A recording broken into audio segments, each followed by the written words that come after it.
बार की बात है।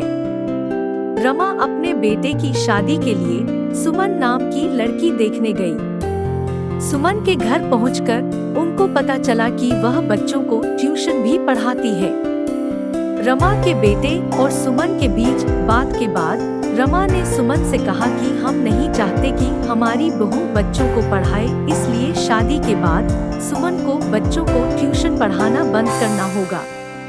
सुमन इस बात पर सहमत हो गई। इसके कुछ दिनों के बाद सुमन और रमा के बेटे की शादी हो गई। शादी के बाद रमा ने अपनी बहू को कहा कि वह तैयार हो जाए। शाम को पड़ोस की औरतें उसको देखने के लिए आने वाली है। सुमन तैयार हो गई, जिसके बाद पड़ोस की औरतें सुमन को देखने के लिए आ गई। वह सुमन को देखकर रमा से बोली कि तेरी बहू तो बहुत सुंदर है।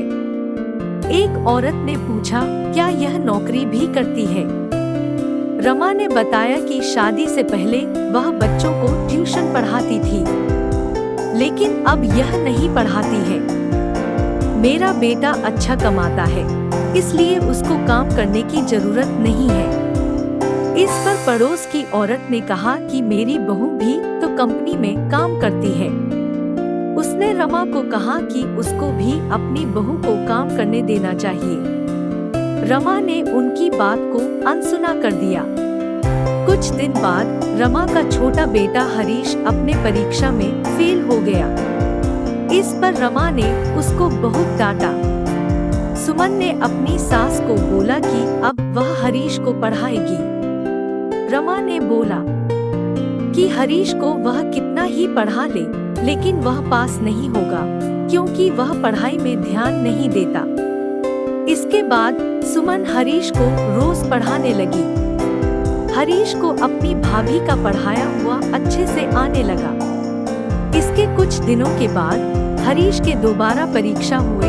अब की बार हरीश अच्छे नंबर से पास हुआ। उसने यह बात अपनी माँ को बताई। इस पर रमा ने अपनी बहू सुमन की बहुत तारीफ की। उसकी वजह से हरीश आज एग्जाम में पास हो पाया। रमा ने इसके बाद अपनी बहू को बच्चों को ट्यूशन पढ़ाने की इजाजत दे दी। इस कहानी से हमें यह सीख मिलती है कि हमें कभी भी अपनी बहू के साथ गलत नहीं करना चाहिए। यदि वह खुद काम करना चाहे तो उसको काम करने देना चाहिए। इससे उसका आत्मसम्मान बना रहता है और वह घर में खुश रहती है।